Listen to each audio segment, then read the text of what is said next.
के लिए जाता है और उसके बाद उसको कैसा रिजेक्शन मिलता है, चलिए कहानी के थ्रू हम देखते हैं। बैंक में पहुंचने के बाद तुम्हारा यह बिजनेस प्लान कचरे के डिब्बे में डालने लायक है। 5 लाख का लोन तो दूर, मैं तुम्हें 500 रुपये भी ना दूँ। बैंक मैनेजर ने फाइल को मेज पर पटकते हुए 24 साल के आरव से कहा। आरव की आंखें के सामने अंधेरा सा छा गया। उसके दादाजी का 50 साल पुराना कपड़े का छोटा सा कारखाना 3 दिन पहले ही कर्ज के बोझ तले नीलाम हो चुका था। उसकी जेब में मात्र 80 रुपये थे और सिर पर 38 लाख रुपए का कर्ज था। बाहर आकर आरव ने कहा, आरव आसमान की तरफ देखता है जहाँ घने काले बादल छाए थे। उसने खुशी से दुख की ओर जाते हुए कहा, दुनिया ने मेरी विरासत छीन ली है लेकिन मेरी कामयाबी नहीं छीन सकती। मैं एक नया साम्राज्य खड़ा करूंगा और इसी बैंक के सामने खड़ा करूंगा। आरव के परिवार का टेक्सटाइल का पारंपरिक बिजनेस था। आधुनिक मशीनों और ऑनलाइन मार्केटिंग के आने के कारण उसका पुराना काम पूरी तरह से ठप हो गया।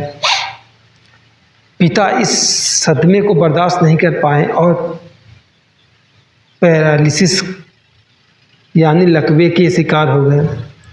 आरव के सामने सबसे बड़ी समस्या यह थी कि उसके पास नया बिजनेस शुरू करने के लिए एक ढेला भी नहीं था, यानी कुछ भी पैसे नहीं थे। बाजार में उसकी साख खत्म हो चुकी थी। कोई भी सप्लायर उसे उधार पर माल देने को तैयार नहीं था। दूसरी तरफ कॉरपोरेट की बड़ी बड़ी कंपनियां सस्ते कपड़े बेचकर छोटे व्यापारी को बाजार से बाहर खदेड़ रही थी। बिना पूंजी, बिना इंफ्रास्ट्रक्चर और बिना किसी सपोर्ट के एक बड़ा बिजनेस खड़ा करना व्यवहारिक रूप से असंभव था। आरव ने हिम्मत नहीं हारी। उसने देखा कि टेक्सटाइल मिलों के बाहर टन के भाव में कपड़ों के छोटे छोटे टुकड़े कतरन कचरे में फेंक दिए जाते हैं। उसने एक क्रांतिकारी विचार पर काम करना शुरू किया। अपसाइक्लिंग, कचरे से कीमती सामान बनाना। उसने मिल मालिकों से मिन्नतें करके उस कतरन को मुफ्त में बेहद मामूली दामों पर इकट्ठा करना शुरू किया। उसका संघर्ष का दौर बेहद कठिन था।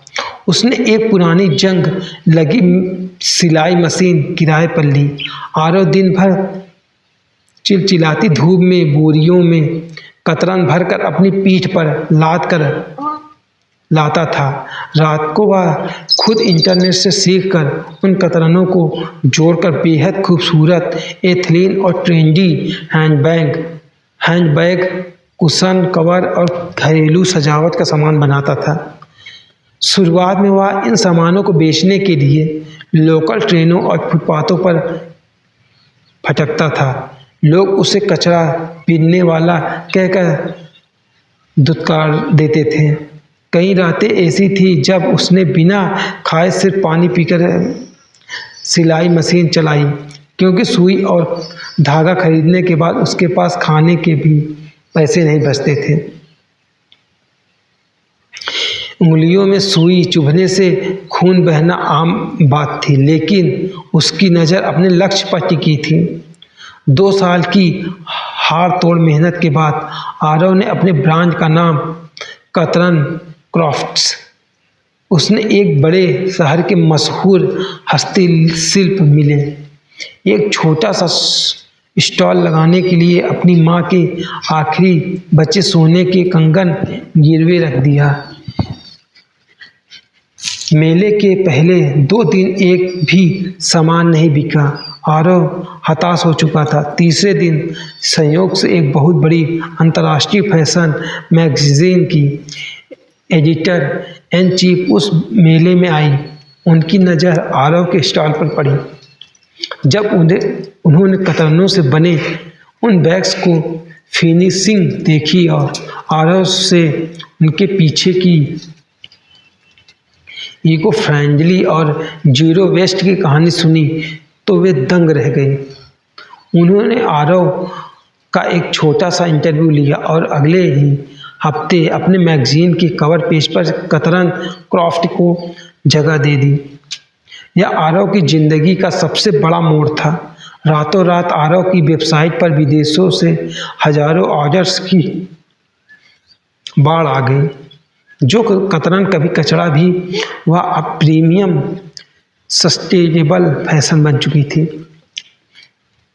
5 साल बाद आरव की कंपनी कतरन क्रॉफ्ट का टर्नओवर 150 करोड़ रुपए पार कर चुका था। उसने अपने दादाजी के नीलामी हुए कारखानों को न सिर्फ वापस खरीदा, बल्कि उसे आधुनिक आलीशान हेडक्वार्टर में बदल दिया।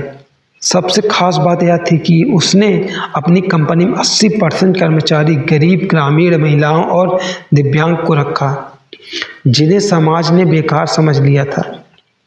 कंपनी के नए विंग के उद्घाटन के मौके पर एक भव्य प्रेस कॉन्फ्रेंस रखी गई। आरव स्टेज पर खड़ा था। फ्रंट रो में उनके व्हील चेयर पर बैठे पिता और रोती हुई माँ बैठी थी।